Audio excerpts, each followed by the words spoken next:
kuko mu ijuru hari ibitabo by'ibikorwa dukora. Ibikorwa rero dukoreye muri Kristo Yesu bifise aho vyandikwa. Haleluya, haleluya, hari aho vyandikwa. Ntaco tubasha gukora tutamufise. Urakora mugabo ntibinyiganyiza umutima w'Imana, ariko ibinyiganyiza umutima w'Imana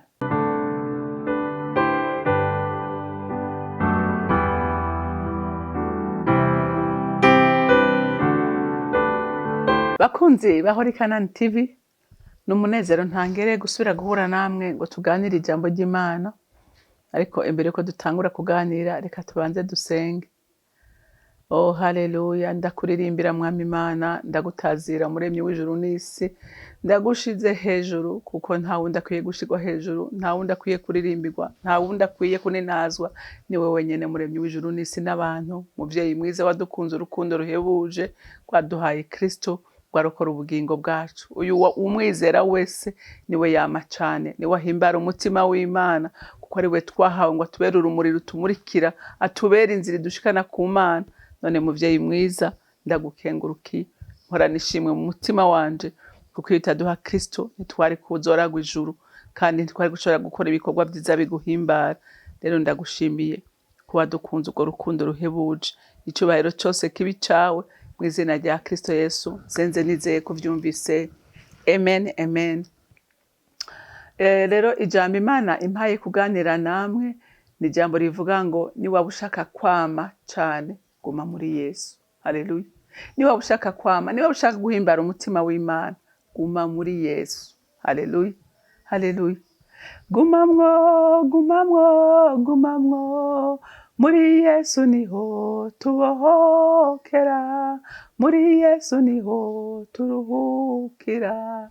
Gumamwo, gumamwo, gumamwo, muri Yesu niho turuhukira, muri Yesu niho tubohokera. Haleluya. Gumamwo, gumamwo, guma muri Yesu. Haleluya. Muri Yesu niho tubonera ibyiza, muri Yesu niho dukomerezwa, muri Yesu niho duhezagirirwa, muri Yesu niho dutabarirwa. Gumamwo, gumamwo, gumamwo. Haleluya. Abatarajamwo ni munyaruke, mwinjire. Haleluya. Mwinjire mu bwato bwa Yesu. Haleluya. Aragutegereje. Reka dusome muri Yohana igice c'15 turasoma kuva ku murongo wa mbere dushikane ku murongo w'8. Jewe ndi umuzabibu w'ukuri, kandi Data ni nyenewo.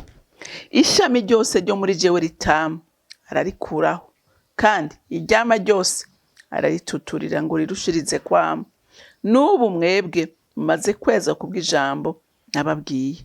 Nimugume muri jewe, nanje ngume muri mwebwe. Kuko ishami ritabasha kwama ubwaryo ritagumye mu muzabibu, niko namwe mutabibasha mutagumye muri jewe. Ni jewe muzabibu, namwe muri amashami. Uwuguma muri jewe, nanje nkaguma muri we, uwe niwe yama cane, kuko ataco mubasha gukora mutamfise. Iyo umuntu atagumye muri jewe, atabwa nk'uko ishami ritererwa inyuma y'umurima w'imizabibu rikuma, maze ayo mashami bakayegeranya bakayacurira bakayaterera mu muriro agasha. Nimwaguma muri jewe, amajambo yanje akaguma muri mwebwe, musabe ico mugomba cose kizobabera kuno. Muri ivyo Data arashimagizwa nimwama cane, kandi mukaba abigishwa banje. Amen. Hariho abantu horawumva batera inkuru bakavuga ngo abantu bose, amadini yose, ngo bose bazobona Imana, bazoja mu ijuru. Ariko ngiki ijambo ry'Imana ririko riravuga, rivuze ngo jewe ndi umuzabibu. Uwo ni Kristo ubwiwe. Haleluya. Yariko arabivuga ngo jewe ndi nk'igiti c'umuzabibu. Haleluya. Ngo kandi ngo Data ni wenyene, jewe ndi umwana w'Imana, navuye mu ijuru. Haleluya. Ata kindi kinzanye, ndungitswe na Data gushitsa umugambi wiwe mwiza. Haleluya. gushitsa integuro. Rero ndumva abantu ntukavuge ngo ukunda Imana, ntukavuge ngo uri umuntu umwana w'Imana kandi utemera gukora ibyagezwe by'Uhoraho, utemera kugendera mu murongo Imana yatashije. Nta kuntu na kumwe uvuga ngo ukunda Imana. Haleluya. Yesu aravuga ati ni nk'igiti cy'umuzabibu, ati kandi ico giti nyene cyo ni data wa twese. Haleluya. Bisigura ngo Yesu ni umwana w'Imana. Ni nyenewe. Ngo ishami ryose ryo kuri jewe ritama ararikurako, kandi iryama ryose ararituturira ngo rishize kwama. Mwavyumvise? Urumva Yesu yavuze ko ari igiti cy'umuzabibu, natwe tukaba amashami. Haleluya. Iyo igiti kiriko kirama neza, ukabona ngo umuntu acagenda agafata agakuraho bijya byo utubabi twumye, amashami tutameze neza twose agenda dukuraho kugira ngo ibyo bitagira ikimaze, ntibitware ibyunyunyu byari kuja mu mashami meza azokwama ibyamwa byiza, akatuturira agakura kibyononekaye. Niko n'umukristo amera. Haleluya. Iyo umukristo agomba arondera kumenya Imana, iyo umukristo agomba ashaka gutera imbere, haleluya, muhemu w'Imana amusukira amavuta, muhemu w'Imana amuhishurira ijambo, muhemu w'Imana aramukomeza kuko abona harimwo ikimazi kizogira ikimazi mu bwami bw'Imana. Haleluya. N'igiti kizocame ivyamwa vyiza kirabungabungwa. Haleluya. Barakivomera, barakirinda, kugira ngo ntihagire ivyonyi biza kwiba uyo murima. Haleluya. Rero n'umukristo yama, n'umukristo yaguka, haleluya, mu kumenya Imana, n'umukristo afite inyungu ubwami bw'Imana, Kristo aguma ariko aramututurira. Haleluya. Kristo amuhora hafi, Kristo ahora amutera intege. Haleluya. Haleluya. Kubera iki? Kubera afite inyungu shebuja. Amen. Ngo nuko nubu mwebwe mumaze kwezwa kubw'ijambo nababariye. Iceza umuntu bantu b'Imana. Hariho abantu usanga bazi ngo bagiye kwiyeza, bakagenda gupfukama imbere y'umuntu kujya se ukwezwa. Wezwa n'ijambo, kuko ijambo niryo rikurera, ijambo niryo rigutransforma, ijambo niryo rituma umva waguka mu kumenya Imana, kandi bikagutuma bikurinda no kuba mu byaha. Niryo rigukuza, niyo funguro. Haleluya. Pardon. Ijambo niryo funguro ry'umukristo. Impwemu yacu ikuzwa n'ijambo ry'Imana. Rero kwiyeza suko kuja kubwira umuntu urumva nagize ibi nibi, oya. Kwezwa no kuba mu ijambo ry'Imana, ko niryo ritweza. Haleluya. Haleluya. Mwebwe ngo mwamaze kuryumva muramaze kwezwa naryo, kuko araho mugeze, hari kundi gutahura mufise, hari rindi hishurirwa mwahawe. Kubera iki? Kubera mwari hishuriwe mu ijambo ry'Imana. Amen. Kuko murazi ko Kristo imisi yose ari kumwe n'abigishwa n'abaje kumwumviriza, yarabasigura akigisha mu migani, hama biherera bonyene, ngo akaca yabasigurira neza kugira ngo batahure. Haleluya. Rero n'umwana w'Imana akunda kuba mu ijambo, muhemu yera n'abakora iki? Animusigurira davantage. Haleluya. Agakamusiga davantage. Kubera iki? Kubera akunda ijambo. Haleluya. Ngo nimugume muri jewe, nanjye ngume muri mwebwe. Mwavyumvise? Ngo tugume muri Yesu, Yesu nawe agume muri twebwe. Haleluya. Murazi ko avuga ngo ndi ku muryango ndiko ndadodora, uwemera kugurura ndaza mbane nawe, utavyemera ntamuforosa. Rero n'uyu mwanya ariko arakubwira ngo ugurura. Haleluya. Ugurura kugira abe muri wewe nawe ube muri we. Amen. Ngo nk'uko ishami ritabasha kwama ubwaryo ritagumye mu muzabibu, nuko namwe mutabibasha mutagumye muri jewe. Ninge ndababwira, umuntu atuma twemegwa n'ivyo dukora bikwemegwa n'Imana ni Kristo. Haleluya. Uyu muntu nta kindi akora hore buryo bw'intebe y'Imana, akuvugira wewe nanje. None wewe utaciye muri Kristo umuvugizi wawe wundi umukurahe. ko ari we wenyene afise ubwo burenganzira. Niwe afise ubwo burenganzira bwo kwegera intebe y'Imana, akegera akamubarira ati Nirida mubabarira, yaranyizeye. Haleluya. Niwe aguma ariko aratuturira, niwe aguma ariko aratuvugira, niwe aguma atwaroza. Haleluya. Kugira ngo ntitwume. None we sha wizeye nde? We wizeye nde? Rero aravuze nawe ati umviriza, utagumye muri jewe ntibikunda, ntushobora kwama. Ntushobora kwama kuko niwe atuma wama, niwe atuma akora ibikorwa byiza bihimbara umutima w'Imana.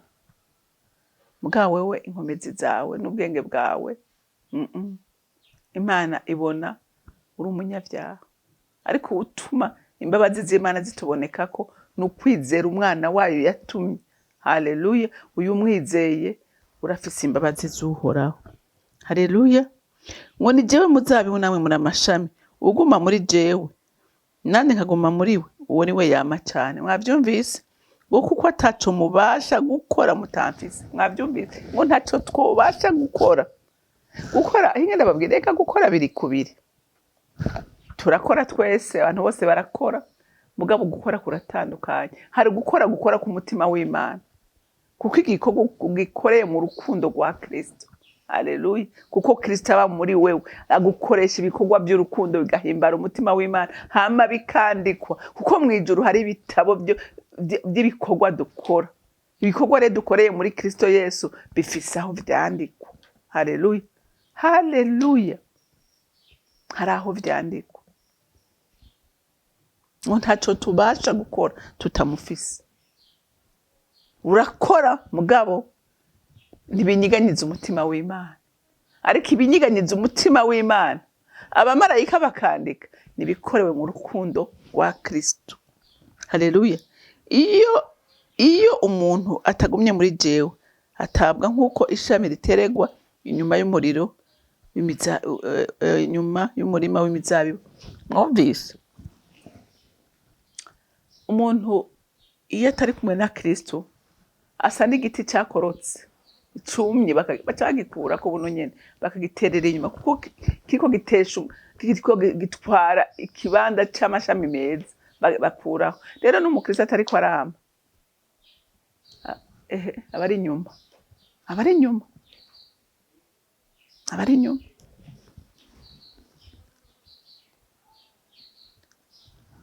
Ngo maze ayo mashami bakayegeranya bakayaterera mu muriro agasha. Nimwaguma muri jewe, amajambo yanje akaguma muri mwebwe, musabe ico mugomba cyose kizobabera kuno. Yo wamana we. Mwumvise umuntu agendana na Yesu, Yesu ari muri we nawe akaba muri Yesu. Murumva ko uyu muntu ngo icyo asabye cyose ijuru rirumva rikagikora. Duhe izo mbaraga zo kukwizera. Haleluya. Duhe izo mbaraga zo kukwizera ijana ku ijana. Twizere ibyo wavuze ko ari ukuri mwana. Yo haleluya. Haleluya. Nimwaguma muri jewe, amajambo yanje akaguma muri mwebwe, musabe ico mugomba cyose kizobabera kuno.